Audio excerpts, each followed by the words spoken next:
Hello everyone. आज का topic है resolving vector into its component. Dear student, ये मेरा आज जो 6 लेक्चर है मोशन इन ए प्लेन में, इसके पहले मैंने 5 लेक्चर्स ऑलरेडी बना रखे हैं। आप उसको वॉच करिए, आपको मज़ा आ जाएगा, आपको फिजिक्स से लव हो जाएगा। ये मैं चैलेंज कर रहा हूँ। डियर स्टूडेंट, आज का टॉपिक आपके लिए बेहद इम्पॉर्टेंट है। आज की क्लास में हम आपको ये बताने वाले हैं हम कैसे किसी एक वेक्टर को उसको हम कंपोनेंट में ब्रेक करते हैं, कैसे हम किसी एक वेक्टर को स्प्लिट करते हैं। आज का टॉपिक ये है। तो सबसे पहले मैं आपको एक एग्जांपल देना चाहता हूँ। जैसे अगर मैंने सपोज किया कि एक बॉल है, एक बॉडी है, दिस इज़ द बॉडी, ये एक बॉडी है, इसका कुछ मास होगा। अगर हम आपसे पूछें कि आपने इस बॉडी पे एफ फोर्स एक्सर्ट किया इस तरीके से, बिल्कुल आप ऐसे धक्का लगा रहे हैं, तो उस केस में क्या होगा? सोच के बताओ। ये बॉडी आगे बढ़ जाएगा, इसका मतलब मैंने अज्यूम किया इसके पास एक्सेलरेशन यहाँ पे ए क्रिएट हो गया, ये बॉडी ए एक्सेलरेशन से आगे बढ़ जाएगा। बिल्कुल बात सही है।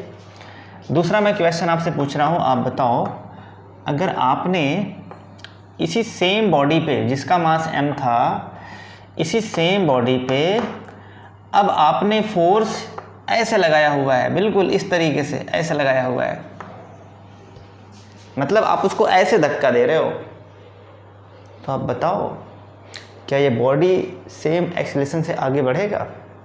तो आंसर है नो। अब क्वेश्चन है क्यों? यहाँ इसके पास जो एक्सेलरेशन होगा ये ए के बराबर क्यों नहीं होगा?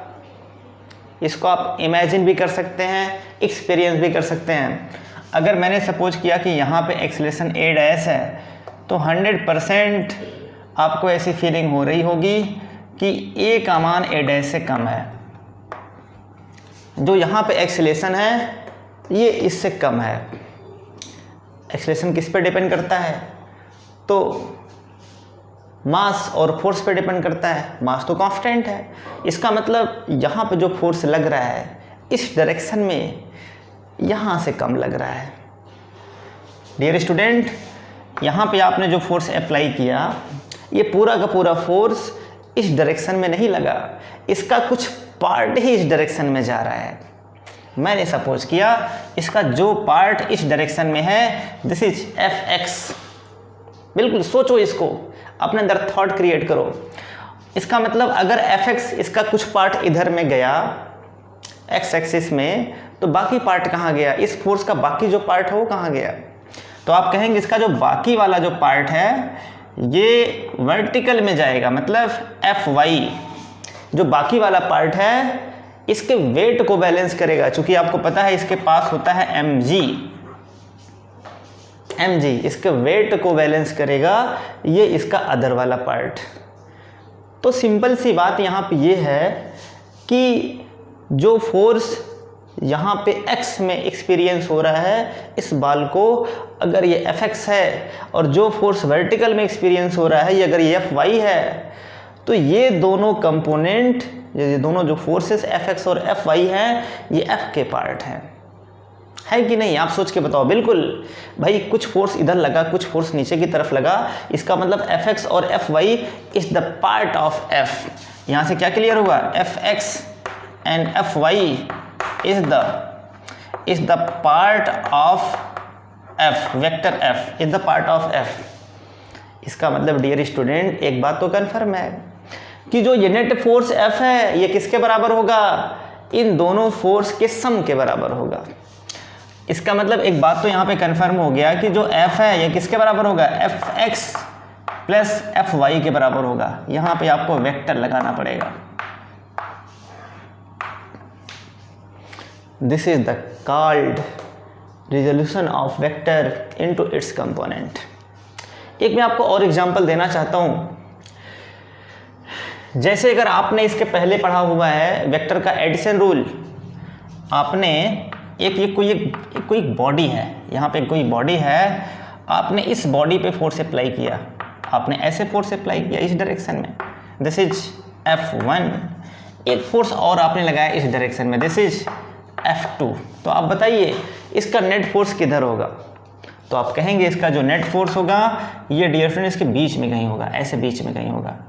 अगर आपसे पूछें इस नेट फोर्स की वैल्यू क्या होगी, तो आप कहेंगे आपने इसके पहले इसको फाइंड आउट किया हुआ है पैरेललोग्राम मेथड से, आप यहाँ पे एक पैरेललोग्राम बनाएंगे इस तरीके से, और इसके बाद इसका जो नेट फोर्स आप निकालेंगे ये F की वैल्यू हो जाएगी F1 + F2।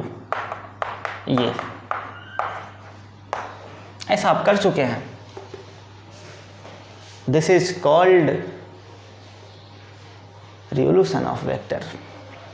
अब डियर स्टूडेंट, अगर हम ये वाला केस यहाँ पे एज्यूम करें, अगर हम इसको यहाँ पे वेक्टर एडिशन रूल अप्लाई करें, तो आपको क्या दिख रहा है? अगर मैंने सपोज किया दिस इज एंगल थीटा, ये मैं एज्यूम कर रहा हूँ, दिस इज एंगल थीटा मैंने एज्यूम कर लिया, तो सबसे पहले आप क्या करेंगे? अगर आपको इस वेक्टर को वेक्टर एडिशन रूल से ऐड करना है, सबसे पहले आप क्या करेंगे? यहाँ पे fx सपोज करेंगे, ये मैंने सपोज किया दिस इज fx, एज्यूम कर लिया fx है ये। कैसे आप ऐड करते हैं? वेक्टर एडिशन रूल कैसे अप्लाई करते हैं? इसके बराबर मतलब इसके पैरेलल हम यहाँ पे वेक्टर डिजाइन करेंगे।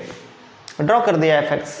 इसके बाद जो fy है, बिल्कुल fy यहाँ से 90 एंगल पे है, तो fy को fx के हेड पे ड्रॉ करना पड़ेगा, बिल्कुल इस तरीके से पैरेलल। या आप कह सकते हैं इसको उठा करके यहाँ पे हम शिफ्ट कर देंगे ऐसे। फिर क्या करते हैं? पहले वाले के टेल को अंतिम वाले के हेड से मिला देंगे इस तरीके से, तो ये हो जाएगा f। डियर स्टूडेंट, यहाँ पे एंगल मैंने सपोज किया this is theta, this is the theta. Theta क्या है? रिजल्टेंट और f के बीच का एंगल है। Theta is the direction, f यहाँ पे जो f है इसको हम बोलेंगे रिजल्टेंट फोर्स, और थीटा क्या होगा? Direction of resultant. अब अगर हम आपसे पूछें कि fx और fy क्या है, तो आप कहेंगे fx and fy is the component of x, is the component of x, is the component of f। क्योंकि जब दोनों को ऐड करेंगे तभी f आपको मिलेगा। इसका मतलब जो fx और fy है ये f का कंपोनेंट है। अगर आपसे पूछें कि fx की वैल्यू क्या होगी, तो आप ये ट्रायंगल देख रहे हो, यहाँ से fx अपान f क्या होगा? तो आंसर है cos थीटा। भाई ये एंगल 90 है, तो इसके सामने हाइपोटेनियस, ये एंगल थीटा है बेस, और ये ये हुआ परपेंडिकुलर, ये हुआ बेस। इसका मतलब यहाँ से कन्फर्म है कि जो fx अपान f होगा दिस इज cos थीटा, और यहाँ से आपको मिल जाएगा fx की वैल्यू f cos थीटा। इसका मतलब जो यहाँ पे हॉरिजॉन्टल फोर्स है ये किस बात पे डिपेंड कर रहा है? थीटा पे डिपेंड कर रहा है। f तो कांस्टेंट है, बट यहाँ पे जो थीटा है ये वेरिएबल है। अगर आप यहाँ पे एंगल को बढ़ाते जाएंगे, उस केस में cos थीटा का मान घटता जाएगा, मीन्स फोर्स का मान घटता जाएगा। तो आपको याद रखना है कि जो fx है, fx is the force along x axis, force along x axis it depends on the f and cos theta. ऐसे अगर हम यहाँ पे सपोज करें तो आप कहेंगे fy upon f equal to sine theta. क्यों हुआ?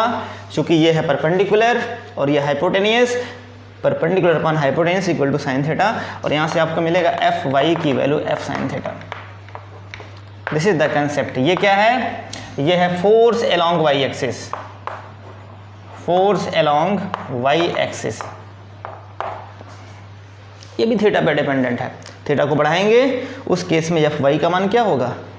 बढ़ेगा, क्योंकि थीटा बढ़ाने पे साइन थीटा का मान बढ़ता है। तो आई थिंक आप समझ गए होंगे डियर स्टूडेंट।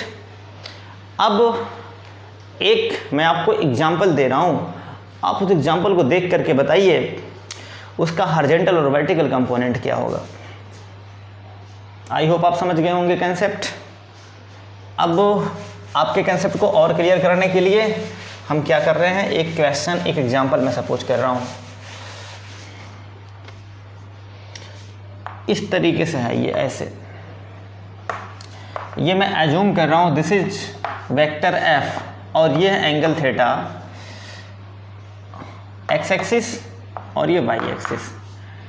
अब आपको बताना है कि एफ एक्स और एफ वाई की वैल्यू क्या होगी। सोच के बताओ, एफ एक्स और एफ वाई की वैल्यू क्या होगी।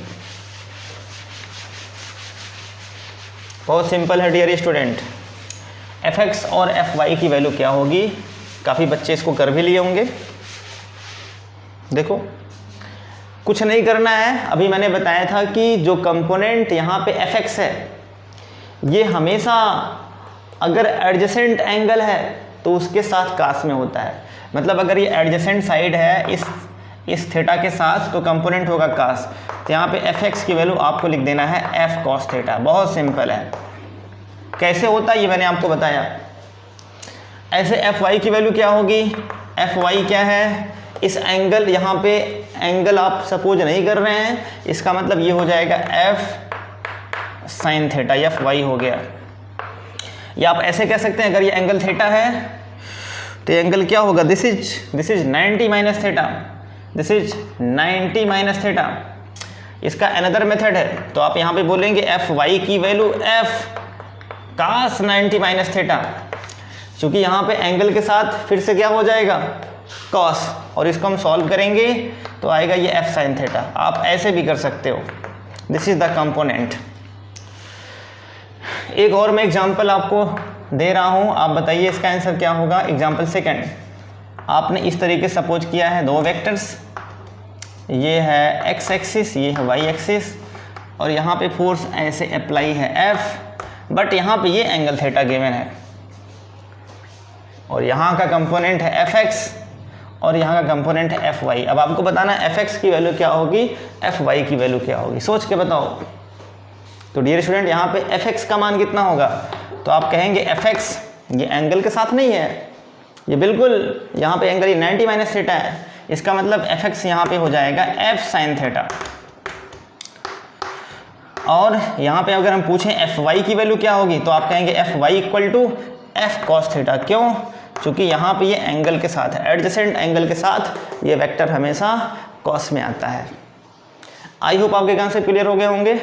अब छोटा सा क्वेश्चन मैं 2 करवाता हूँ और इसी के साथ इस क्लास को एंड करते हैं। इसके बाद जो हमारा लेक्चर होगा उसमें हम बात करेंगे डॉट एंड क्रॉस प्रोडक्ट की। आज का बहुत छोटा सा वीडियो आपके लिए।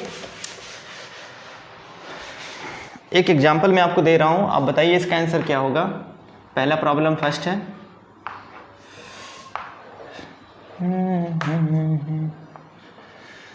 यहाँ पे ऐसे लगा हुआ है, एक फोर्स लगा हुआ है, दिस इज 20 न्यूटन का एक फोर्स लगा है और ये लगा है 30 एंगल पे। तो आपसे पूछ रहे हैं हॉरिजॉन्टल में फोर्स कितना होगा और वर्टिकल में फोर्स कितना होगा। जल्दी ट्राई करो।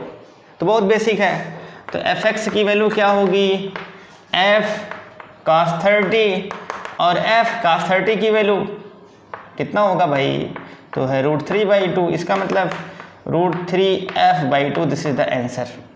ये f की वैल्यू आपने fx की वैल्यू फाइंड आउट कर लिया, बहुत सिंपल है।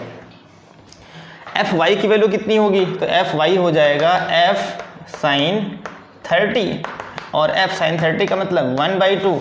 अब यहाँ पे आप कहेंगे दिस इज f/2 fy। अब अगर आपको चेक करना है कि मेरा आंसर राइट है या रॉन्ग, तो आपको क्या करना पड़ेगा, दोनों को स्क्वायर करके ऐड कर देना पड़ेगा।